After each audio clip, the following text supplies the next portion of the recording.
টিঙৰ লহকৰঘাট গাঁও পঞ্চায়তত ৰাইজৰ উত্তাল প্ৰতিবাদ।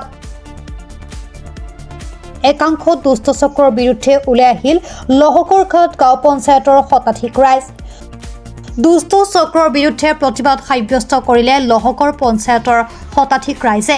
উল্লেখ্য যে টিঙৰ লহকৰঘাট গাঁও পঞ্চায়তত এটা দুষ্ট চক্ৰই পঞ্চায়তৰ বিষয়া কৰ্মচাৰী আৰু উন্নয়নমূলক কামৰ বিৰুদ্ধে উত্থাপিত কৰিছিল ভিত্তিহীন অভিযোগ।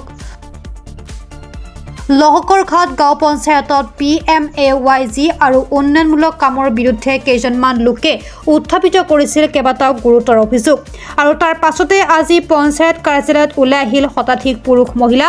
এইসকল ৰাইজৰ অভিযোগ, লহকৰঘাট গাঁও পঞ্চায়তত সংঘটিত হোৱা নাই কোনো ধৰণৰ দুৰ্নীতি আৰু অনিয়ম। এটা দুষ্ট চক্ৰই নিজে কিছুমান মনে সজা অভিযোগ উত্থাপিত কৰি পঞ্চায়তখনৰ বদনাম কৰি আহিছে বুলি গুৰুতৰ অভিযোগ উত্থাপিত হৈছে।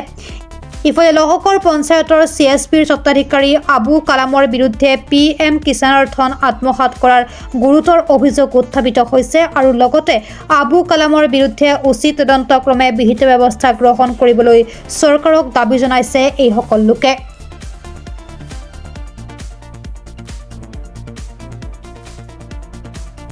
আমাৰ MJ এনৰেগাত কোনো ধৰণৰ হেৰি হোৱা নাই, দুৰ্নীতি হোৱা নাই। আৰু বছৰৰ পৰা প্ৰায় পঞ্চায়তত প্ৰায় 2-2.5 মাহমান লেবাৰে কাম কৰিছে। NMSৰ ভিত্তিত অনলাইনত ফটো মাৰিছে GRSৰ নাম আমিনুল ইছলাম, তেখেতে ফটো মাৰিছে আৰু লেবাৰে কাম কৰিছে আৰু পইচা পাইছে। আৰু অকণমান কাম বাকী আছে, অকণমান পইচাও বাকী আছে, সেইখিনি আমি ভালকৈ জানো। আৰু ঘৰৰ ভিতৰত ঘৰৰ পইচা কোনো ধৰণৰ লোৱা নাই, কোনো অফিচাৰে পইচা পাতি লোৱা নাই। আৰু চৰিভদ্ৰৰ নামটো যিটো উত্থাপন কৰিছে এইটো সম্পূৰ্ণ ভিত্তিহীন। ক'ব বিচাৰিছোঁ যে যোৱা 4 তাৰিখত যিটো আমাৰ পঞ্চায়তৰ ওপৰত তেওঁলোকে অভিযোগ আনিছে, আৰু আমি বিশেষকৈ লক্ষ্য কৰিছোঁ যে যিটো মানুহ নজমুল হুছেইন তেওঁ কোৱা মতে তেওঁ ঠেলা কাম কৰে, মানুহৰ ঘৰত দিন হাজিৰা কাম কৰে। কিন্তু আমিতো এই অঞ্চলৰ বাসিন্দা, আমি জানো যে সি প্ৰকৃততে দুখীয়া না ধনী মানুহ আমি জানো। সি একচুৱেলি ঠেলাৱালাও নহয়, দিন হাজিৰা কাম কৰা মানুহ নহয়, তেওঁ এজন সুদাৰু মানুহ, ইণ্টাৰেষ্টৰ টকা মানুহক দিয়ে, তেখেত ধনী মানুহ। আৰু তেওঁ এই মানুহটো মই আজি কেইবছৰমান ধৰি দেখি আহিছোঁ যে আমাৰ পঞ্চায়তৰ দৰে অফিচাৰক টকা দি মেনেজ কৰিব বিচাৰে। তেওঁৰ ঘৰ লাগে, অৰুণোদয়ৰ আঁচনি লাগে, আৰু অফিচাৰসকলে যেতিয়া মানে টকা ধান্দাত নপৰে সেই অফিচাৰক তেওঁ ফচাবলৈ তেওঁ চেষ্টা কৰে। বিশেষকৈ আমাৰ ব্লকৰ যিটো যিখিনি অভিযোগ উত্থাপিত হৈছে, কি ক'ব? নাই, এইটো ভিত্তিহীন, এইটো সম্পূৰ্ণ মিছা।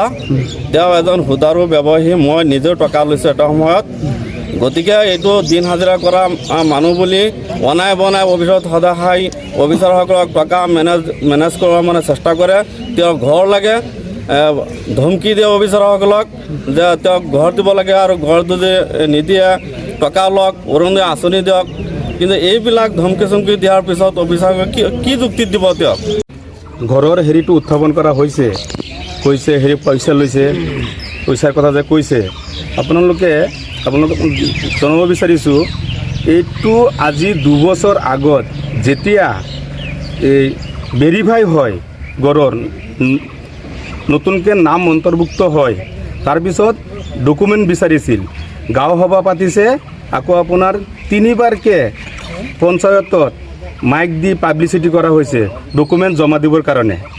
হয়তো 1200-1300 এই বেনিফিচাৰী আছিল, কিছুমান মানুহে 2-এজন মানুহে ধৰক সেই সময়ত ডকুমেণ্ট জমা দিয়া নাই চাগে, সেইকাৰণে 2-এজন মানুহৰ নাম মানে অহা নাই। তথাপিও সিহঁতে কমপ্লেইন কৰিছে, গৈ পেলাই গুৱাহাটী কমপ্লেইন কৰাৰ পিছত নগাঁও CU-ছাৰলৈ আহিছে।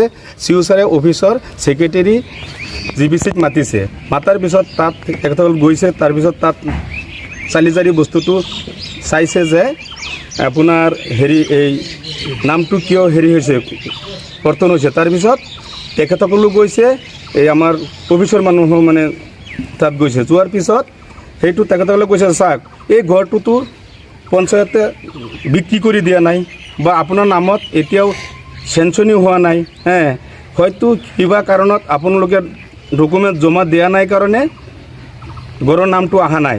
গতিকে এতিয়া আকৌ আমাৰ অসম চৰকাৰে বছৰে বছৰে আপোনাৰ হেৰি হৈ আছে, আপোনাৰ নতুনকৈ আই ডি বনাই আছে।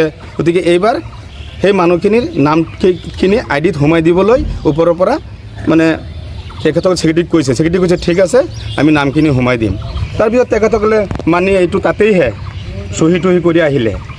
তাৰপিছত এতিয়া মানে কি দুষ্ট চক্ৰই ৰাজনীতিত এই মেটাৰটো ৰাজনীতিত লৈ গ'ল। এই আবু কালাম নামৰ তেখেতে যোৱা দুবাৰ আমাৰ লগত ইলেকশ্যন খেলিছিল, ইলেকশ্যন খেলাৰ পিছত হাৰিলে, হাৰাৰ পিছত এইবাৰ মানে আকৌ ইলেকশ্যন আহিছে।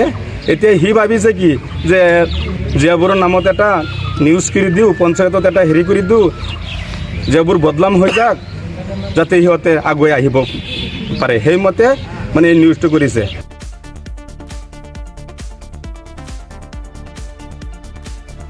মৈৰাবাৰীৰ পৰা নচিদুৰ ৰহমানৰ ৰিপৰ্ট, প্ৰাত টাইম ডিজিটেল।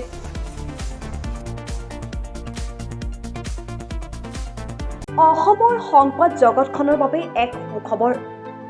নৰূপ নসাজেৰে প্ৰায় 30 বছৰীয়া অভিজ্ঞতা পুষ্ট সাপ্তাহিক কবচ পুনৰ এবাৰ ৰাজ্যৰ মাজলৈ। স্বত্বাধিকাৰী প্ৰণীতা কলিতাৰ দ্বাৰা প্ৰকাশিত আৰু অমৰজ্যোতি প্ৰিণ্টাৰ্ছ, গুৱাহাটী কমাৰ্চ কলেজৰ বিপৰীত ফালে মুদ্ৰিত। আমাৰ ঠিকনা মুখ্য কাৰ্যালয় অসম ফৰেষ্ট স্কুল, হৰি মন্দিৰ পথ, গুৱাহাটী আৰু অস্থায়ী কাৰ্যালয় কলিতা মাৰ্কেট, বিজয়নগৰ, কামৰূপ, অসম। মোবাইল নং 9435114666 আৰু 7024722813। Mail ID probhatiahom@gmail.com।